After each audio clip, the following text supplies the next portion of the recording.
In this country, respect isn't handed out like candy. You earn it the hard way, through sweat, through sacrifice, through silence when it would have been easier to scream. But what happens when someone forgets that? When they look at a man like John Carter, and all they see is gray hair and an old Jeep? They say some wars never end. Not the kind with bullets or bombs. No, those battles might leave scars on the outside. But the ones I'm talking about? They leave their mark a little deeper. The war against being forgotten. The fight to still be seen, to be respected, even after the uniform's been folded and the medals packed away. This is a story about that kind of battle, a quiet one.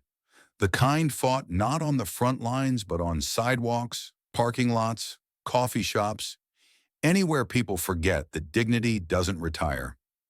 Let me tell you about John Carter, 63 years old, Marine, retired, hair gone silver, back still straight, a man who's carried more than most would care to imagine, but you'd never hear him brag. That's not his way. John lives in a small town down in Texas, the kind of place where folks wave when they drive by, and the gas station doubles as the neighborhood gathering spot. Every morning, like clockwork, you'll find him at Maggie's corner store. Third stool from the window, black coffee, no sugar, no cream, a folded newspaper at his elbow, quiet smile for whoever passes by. But what really turns heads isn't John himself. It's the old Zip Jeep parked out front, army green, a little rust on the edges, but still standing proud, like it's got stories to tell if you're willing to listen. And bolted to the dashboard, polished so clean you can see your reflection, is a small brass plaque that reads, "With honor for a lifetime of service." Not bought from a dealership, not some collector's prize. That Jeep was gifted to John by his commanding officer the day he retired. A symbol, a thank you. Proof that 35 years of service doesn't disappear just because the uniform comes off. Around here, folks know that Jeep, they know John, they know what both stand for. Well, almost everyone. Because respect, it's not always something you can assume, especially from those too young or too proud to understand what it really means to earn it. And that, my friend, is where this story begins. Not with anger, not with shouting, but with a simple morning, a cup of coffee, and a woman in uniform who thought she knew better. Not all uniforms come with wisdom, and not every salute is backed by understanding.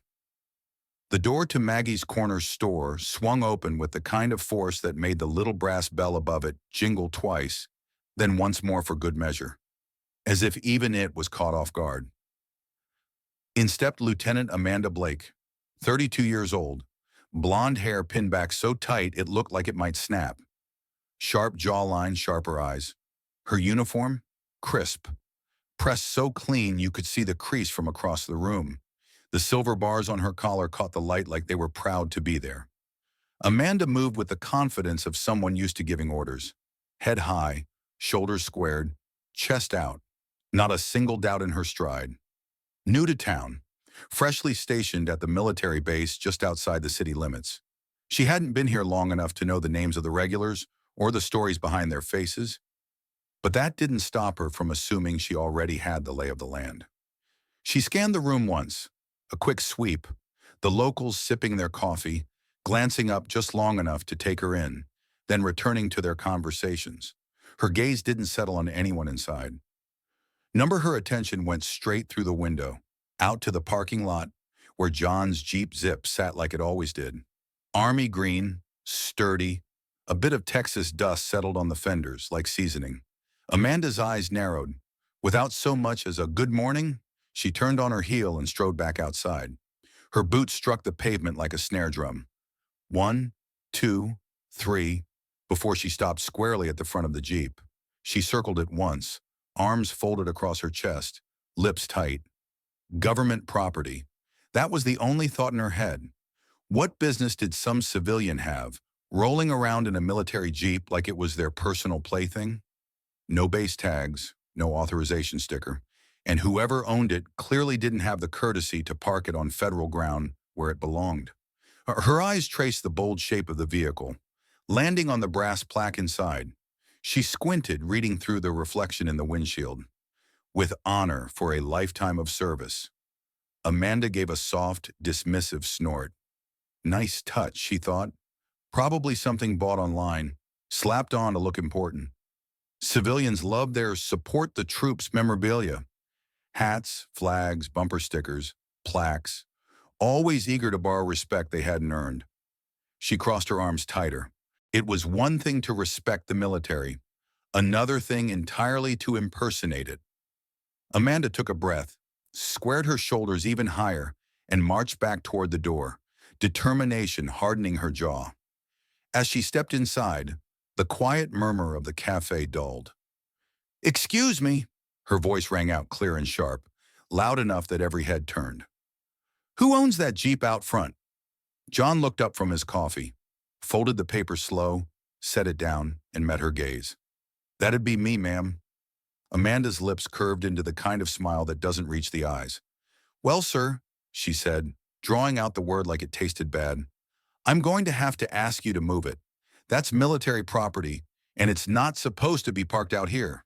The room went silent, and just like that, the first shot of this quiet war had been fired. John Carter didn't flinch, didn't rise out of his seat in a huff like a younger man might have. He simply lifted his eyes from the coffee cup, folded his newspaper with care, and turned his head slowly toward the voice that had just cut through the room like a knife. "That'd be me, ma'am," he repeated, steady as stone. But Lieutenant Amanda Blake wasn't impressed. Not by the calm in his voice, not by the gray at his temples, not by the ease with which he met her gaze. She stepped closer, hands on her hips, that shiny silver bar on her collar catching the light.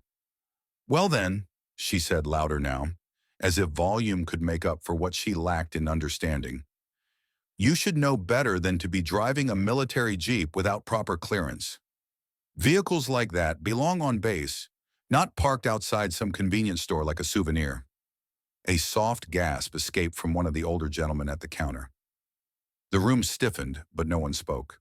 John leaned back against the counter, slow and deliberate, eyes never leaving hers. "Is that so?" he replied. Not a question, not really. Amanda pressed on, missing the warning in his tone, missing the shift in the room around her. "I've seen plenty of wannabes throw on a flag pin and call themselves patriots. That Jeep," she jabbed a finger toward the window, "is military issue. It's not a prop for some civilian looking to play soldier." The words hung there, heavy, sharp. You could almost feel the air thicken. John's jaw tightened, just a fraction, the only sign that the words had landed where they shouldn't have. Inside, Maggie's hand paused halfway to the coffee pot, knuckles white on the handle. Old Earl shifted on his stool, biting the inside of his cheek.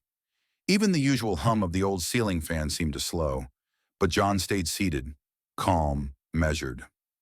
"Lieutenant," he said quietly, "if there's one thing a Marine learns early on, it's how to spot someone who talks before they ask."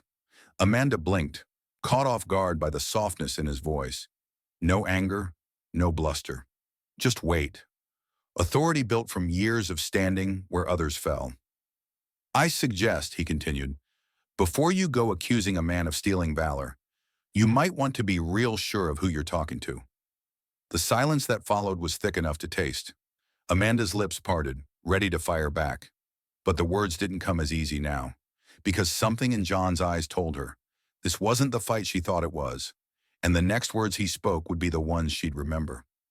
John didn't rush. He didn't scowl or raise his voice. No dramatic gestures, no war stories. Just the quiet, unshakable grace of a man who's been underestimated one too many times, and lived long enough to let the truth speak louder than pride. He slid his coffee cup to the side with the same calm he might have used on a battlefield decades ago. Then he stood up, slow but steady, his back still straight like it always had been, even after all those years. He turned to Amanda, his expression unreadable. "That would be mine, Lieutenant." No sarcasm, no threat, just truth, delivered with the force of complete certainty. Amanda's eyes narrowed.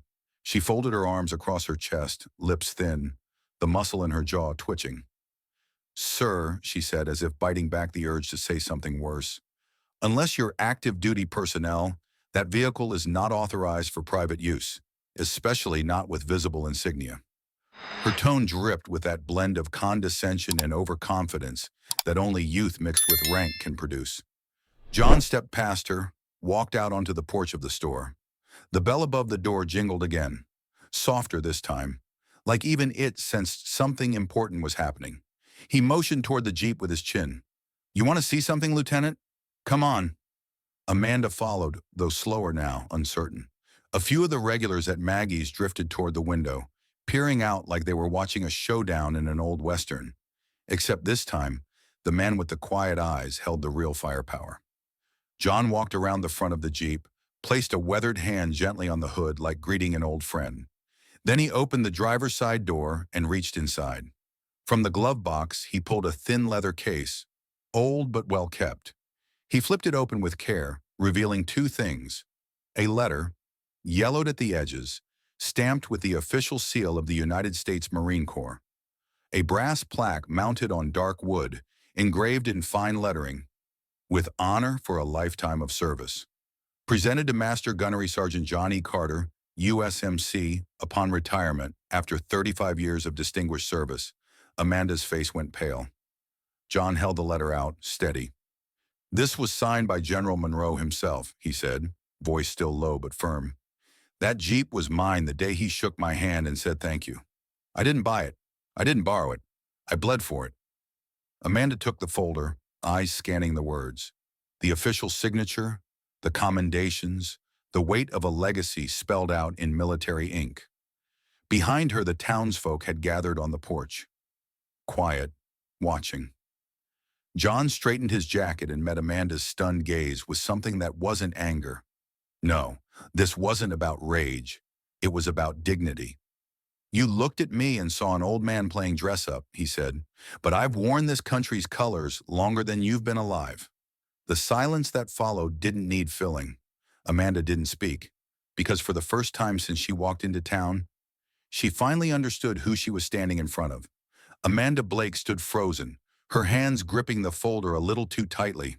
The sharp words she'd thrown out so easily just moments before now seemed to echo back at her like bad aim on a shooting range. Reckless, misfired, and loud in all the wrong ways. She had been so sure, so confident in her rank, her rules, her sense of right. But standing here, eyes locked on the man she had just accused, that confidence was crumbling beneath the weight of what she hadn't known, what she hadn't even bothered to ask. I didn't know," Amanda finally said, her voice stripped of its earlier edge. "Sir, I apologize." It wasn't the apology of a soldier barking out orders. It wasn't the kind of sorry you say to check a box. No, this was softer, quieter, honest. John Carter didn't rush to reply. He didn't lean in, didn't puff up his chest, didn't rub it in like a man who knew he had the upper hand. Instead, he stood steady as ever, eyes calm, arms loosely crossed over a chest that had weathered more battles than Amanda could begin to count. "Lieutenant," he said, slow and measured, his words clear enough to cut through the Texas heat, "respect doesn't come from the uniform." Amanda's lips parted, but no words came out. She listened. "It doesn't come from the stripes on your sleeve," John continued, "or from the shine on your boots. It doesn't come from the volume of your voice, or how fast you pull rank when things don't go your way." The porch was so still, you could hear the soft creak of the old screen door behind them, the gentle flap of the flag overhead catching the breeze. "It comes," John said, lowering his arms but keeping his gaze firm, "from knowing who you're talking to and taking the time to listen." Amanda's posture softened. Slowly she nodded. Not the stiff nod of military formality, but the kind of nod that comes when a person realizes they've just been taught something they won't forget. "I was out of line," she said quietly, the fight gone from her tone. John gave the slightest nod back. "Lesson learned is what matters," he replied, "not who had the last word." Amanda stood there a moment longer, then shifted her weight, almost unsure how to step away with dignity and tact. But John had given her the space to do so. Without another word, she turned and walked toward the door, her boots quieter now against the wooden boards. The bell above the door chimed softly as it closed behind her. Not the harsh slam of confrontation, but the gentle exhale of resolution. John stayed right where he was, took another sip of his coffee, now cool but still strong, the way he liked it. Inside, Maggie set down a fresh cup for him. "On the house today, John," she said with a knowing smile. "Thank you for reminding us all how respect really works." John gave a quiet nod, eyes still on the horizon. Because some lessons don't need to be shouted. They just need to be heard. A few weeks had passed since the morning Lieutenant Amanda Blake learned one of the most valuable lessons of her career. Not from a textbook, not from a superior officer, but from a retired Marine sipping coffee at a corner store. And something inside her hadn't rested easy since.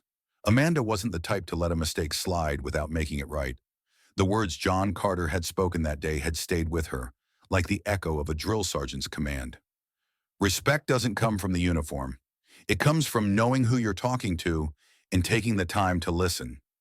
She'd repeated that line in her head so many times she could hear it in John's voice every time she caught herself making quick judgments. So one afternoon, standing before a packed hall at the base where she was now stationed, Amanda did something that not many officers her age would dare. She requested to speak. The auditorium wasn't filled with civilians. It was filled with soldiers, young recruits, seasoned sergeants, a handful of officers, arms crossed, curious why a junior lieutenant was calling a meeting that wasn't on the schedule. Amanda stood at the podium, her uniform crisp as always, but there was a different weight in her stance now. Less about posture, more about presence. "I asked for this time today," she began, her voice steady, "because I owe you something, not just as your officer, but as a fellow human being who recently learned a hard truth." She paused, eyes scanning the room. "Not long ago, I made the mistake of judging a man by what I saw on the outside. A man with gray hair, an old Jeep, a man I assumed had no business claiming the honor of military service because he wasn't wearing the same uniform I was." A murmur ran through the crowd. Amanda held up her hand gently. "I was wrong." She let the words settle. Honest, no defense, no excuses. That man was Master Gunnery Sergeant John Carter, USMC, retired. 35 years of service, 13 deployments, and the respect of everyone who truly knew what he'd given to this country. Amanda took a breath. I stood there in front of him with every bit of my shiny rank and my regulation tone, and I disrespected him, not because I meant to, but because I forgot. She leaned forward, hands resting on the podium. "I forgot that service doesn't retire. I forgot that battles leave more than scars. They leave wisdom. They leave legacy." The room was silent now. Every pair of eyes was on her. "I'm standing here not just to admit my mistake, but to ask all of you to do what I failed to do that day. Slow down. Listen. Ask questions. Know the story before you assume you know the person." Amanda's voice softened, but her words felt heavier. Because the truth is, the uniform doesn't make the soldier. The medals don't tell the full story. And the hardest battles? They don't always show on the outside. She stepped away from the podium, coming down onto the floor, facing the rows of soldiers directly. "Some of the bravest people you'll meet will be the ones who no longer wear the uniform but carry their service in the way they live, the way they speak, the way they stand." Amanda looked down for a moment, then back up. "I'm grateful I got called out that day. I'm grateful I was humbled, and I'm committed to making sure that lesson doesn't stop with me." She gestured toward the door. "Out there in every town, in every coffee shop, there's a John Carter. Maybe you've walked past one. Maybe one day you'll become one." The room remained quiet, but the silence was no longer skeptical. It was thoughtful, reflective. Amanda nodded once firmly. "So I ask you, the next time you meet someone with a quiet voice and tired eyes, take a moment. Listen. Show the kind of respect that doesn't need a uniform to be earned." There was no applause when she finished, not the kind that comes from obligation. But slowly, one by one, soldiers stood up. Not because they were told to, but because they knew this was a moment worth standing for. Because sometimes the most powerful leadership doesn't come from shouting commands. It comes from admitting when you were wrong and choosing to do better. You know, as I listened to this story about John Carter and Lieutenant Amanda Blake, I couldn't help but think about how often we forget the weight that other people carry, how often we judge by what we see on the outside, the gray hair, the slower step, the quiet presence, and assume we know the whole story. But here's the truth. Some of the strongest people you'll ever meet aren't the loudest in the room. They're the ones who've already fought their battles, and they don't need to shout about it. John Carter didn't demand respect. He didn't throw his history in anyone's face. He simply stood his ground, calm, steady, and with the dignity that only comes from a life well lived and a service well given. And Amanda? She did what so many of us struggle to do. She listened. She admitted her mistake, and she used that moment to grow, not just for herself, but to pass the lesson on to others. It takes courage to fight a war, but sometimes it takes even more courage to say, I was wrong. That's the heart of this story. It's not just about military ranks or who parked where. It's about how we choose to see each other, how we choose to listen, and how we remember that respect isn't about what someone wears. It's about what they've walked through. So I want to ask you, wherever you are, whatever your journey has been, have you ever felt overlooked because of your age? Have you ever had to remind someone that your story didn't end just because your uniform came off? Or maybe, have you caught yourself making a snap judgment about someone before knowing their full story? I'd love to hear your thoughts. Drop a comment below. Share your own experiences. Tell me, what does respect mean to you? If this story touched you the way it touched me, don't forget to like this video, subscribe to the channel, and hit that notification bell so you won't miss the next story. And if you know someone, a veteran, a neighbor, a friend, who could use a reminder that their worth doesn't fade with time, share this video with them. Because the more we tell these stories, the more we remember. Dignity doesn't shout, but it always deserves to be heard. Thank you for watching. Stay kind, stay curious, and I'll see you in the next one.